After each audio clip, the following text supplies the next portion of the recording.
Welcome to Nasdaq TradeTalks, where we meet with the top thought leaders and strategists in emerging technologies, digital assets, and regulatory landscape and capital markets. I'm your host, Jill Malandrino, and joining me this afternoon, we have Jeff Van Rhee, partner at Craig-Hallum Capital Group, as well as Marc Suidan, CFO of Backblaze. We're here to discuss why now is the moment for independent specialized cloud providers and why AI is crucial to this shift. Gentlemen, it's great to have both of you with us. Welcome to Trade Talks. And Marc, if we could kick it off with you with a high-level overview of Backblaze. Great, Jill. It's great to be here. Backblaze is a cloud storage company. By cloud storage, meaning everybody's heard of AWS and Azure and Google Cloud. What these companies offer, one of the things they offer is storage. There's storage typically in compute. We're the storage component.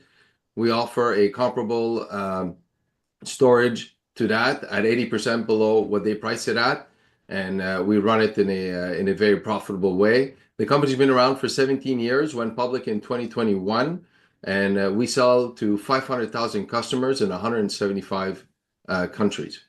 Yeah. So, Jeff, let's expand on this more as it relates to the space that Backblaze is in. Tell us more about the environment, the cloud environment overall, what you're seeing in terms of trends as it relates to adoption. Yeah, absolutely. I mean, the market is dominated by the hyperscalers. 65–70% of the market is dominated by a small cluster of players. It's a 15 to 20% growing market, maybe a $30 billion market for object storage and a $100 billion market overall. About 60% of corporate data is in the cloud. The space where Backblaze sits and the opportunity for Backblaze is the segment that is not hyperscaler. And I think pretty much any survey will tell you the number one pushback on the hyperscalers in cloud is vendor lock-in. So, once you're in the cloud, you can't get out. So, the overall market, healthy, both hyperscaler and non-hyperscaler dominated. And in the particular instance of Backblaze, that is their value prop, as Marc touched on. They're 80% less than peers, in line to better performance, and they're agnostic. So you're not trapped inside one of the hyperscaler clouds. So, Jeff, let me ask you this. We just came back from CES last week, and one of the trends that we have been hearing, of course, AI touched every conversation across every sector, but they're looking more for hybrid cloud solutions. So it's not all or nothing. Is this where Backblaze falls into the conversation? It is to some degree. And I think the issue, as I said, is if you're captive by one of the hyperscalers, your biggest problem is egress. You can't get your data out of their clouds. And if you're trying to go to AI, you want to train your models, it can be very, very expensive to get captured in one of those clouds. And you may have a desire to use Claude or Gemini or GPT, different engines to do your AI modeling. And so in the case of Backblaze, sitting in an independent environment where you don't have to egress allows brands and corporates to experiment with AI in ways that they can't within a specific captive cloud. Yeah. Sorry, Marc, go ahead. Yeah, what I'll add to that is, there's 25,000 AI startups out there, at least way over that. And a lot of them worry about working with cloud service provider, the hyperscalers, because there's also a competitive lens as well, right? Because the hyperscalers are developing their own LLM. They're using the data that flows through them to develop the LLMs. They want to lock in companies to use only their solutions. So a lot of these startups are also looking for independent cloud providers to make sure that they're not working with their own competitors. Right. And Marc, that's actually a perfect segue into what I was going to ask you in terms of what differentiates your solutions, whether it's competitors that are out in the market now or the startups that you had mentioned. I would say, listen, we got an incredible track record of making sure companies have access to their data in a secured and durable way. We offer the 11 nines like all the major players. The biggest differentiator is how easy it is to use. A lot of the hyperscalers, right, they've developed a lot of legacy tech debt over time, and they offer a lot of microservices. So it may be suitable for a really large cap, but if you're a developer and you're starting off, you want something really, really easy to use. So we take a lot of pride in keeping it simple, both how the technology and how it works, as well as the pricing model, right? So Jeff spoke a lot about egress. Egress is the cost of moving your data in and out of the data center. So we don't charge anywhere near where the hyperscalers charge. And frankly, listen, if you go do your own searches online about understanding one of a hyperscaler invoices, you'll be shocked at the thriving around that. So Jeff, let's think about this existentially for a moment here. With the hyperscalers, part of the conversation around data has been that there's a handful of them that essentially own the space around data, right? And the trend has been to walk that back and have some personalization and be able to own your own data. Then you also have to think about governance and privacy. And of course, that opens up a whole other issue within the cloud. Is that concern still there that the same hyperscalers that were the intermediaries, let's call it, before everyone migrated to the cloud, will that risk, reappear?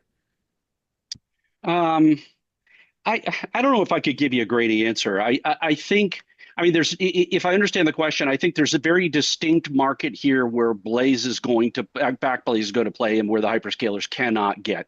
And to Marc's point, they're charging $6 a terabyte per month storage. You've got Amazon S3 charging $22, right?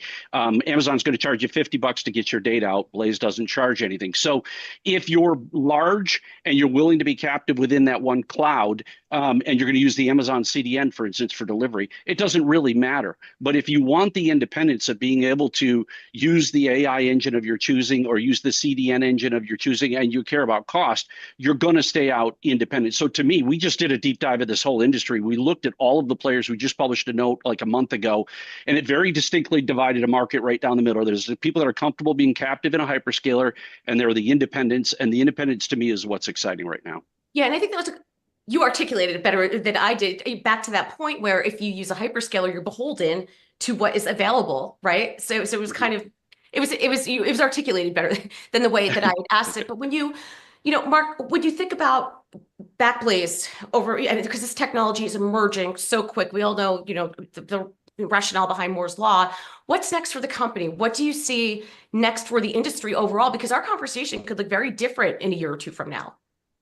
Yeah, it boils down to, speed and security, right? If you look at us, we're right in that middle of the spectrum, so we offer a pretty big part of it. And what I mean by that, Jill, for speed, some companies are backing up data, so speed is not important. Other companies looking for really real-time, fast throughput and output. So making sure we apply to all spectrums, but we apply to a pretty big part of it in the middle. And then security is huge, right? You can't forget security. Companies are parking their data with us, right? 500,000 customers. We got to make sure that that's protected. So we take that really seriously, and so should everybody else in this industry, because it's really critical to protect your data.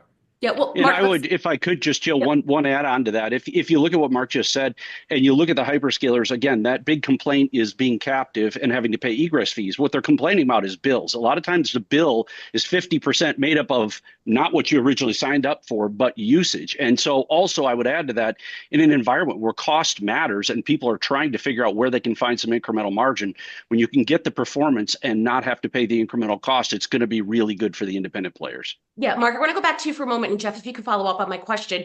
Marc, do you think that there is risk in the marketplace because it is so competitive that whether it's for internal or external enterprise use, that there's this rush to get AI product or tools out there, and perhaps there could be some oversight as it relates to the risk management and cybersecurity vulnerabilities that this could potentially open up? I mean, to your point, there's a lot of data that you're responsible for. Yeah, that's right, Jill. I would say we're at the infancy stage of all that, because if you think about the past year, it was all dominated by the headlines around capital investments and building out data centers and buying GPUs and having access to GPUs, right? I think now when we talk about, I said there's over 25,000 AI startups, those are all companies developing new solutions, right? As they develop their solutions and getting it out there, companies are going to start monetizing the benefit of AI. And that's when you're going to really see a lot of new companies pop up, and they're going to see their revenues grow because they're driving a new benefit to their end customer.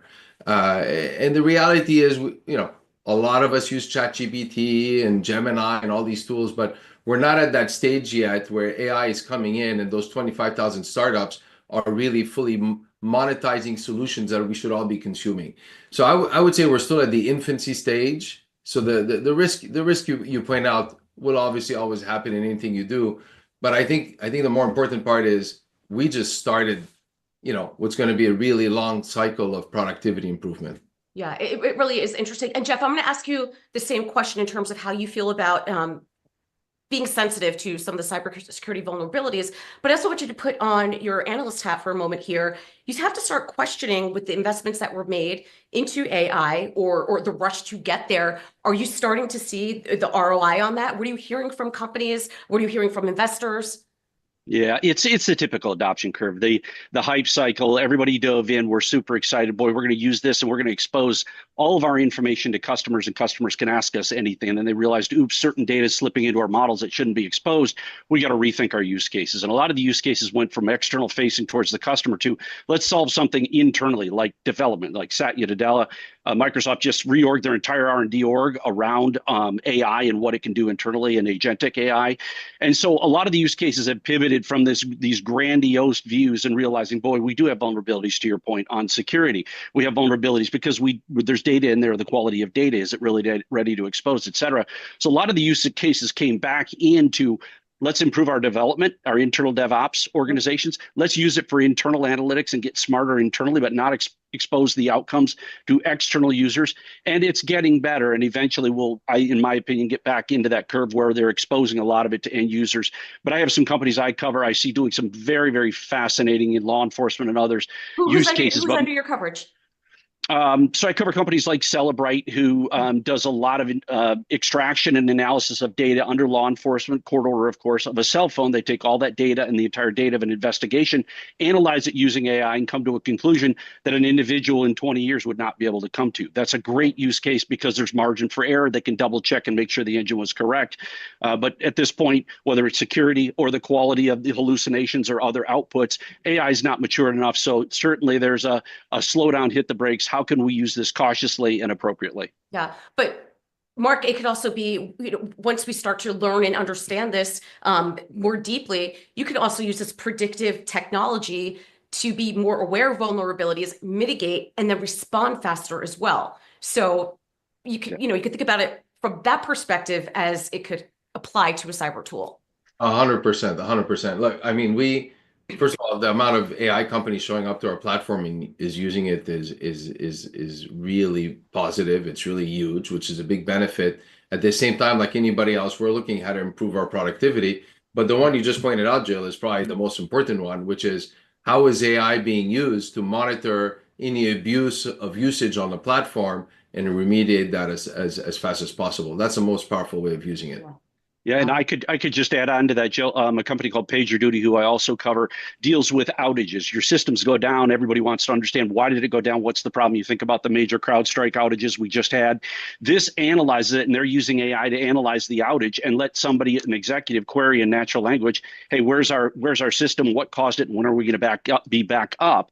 And the AI analyzes all of the data and gives a quick response. So it allows you to get your systems more fault tolerant and recover more quickly. So along Marc's point, that is a great use for AI, and we're seeing that as well. All right. Appreciate both of your insights. Thanks for joining us on Trade Talks. I'm Jill Malandrino, Global Markets Reporter at Nasdaq. Bye-bye.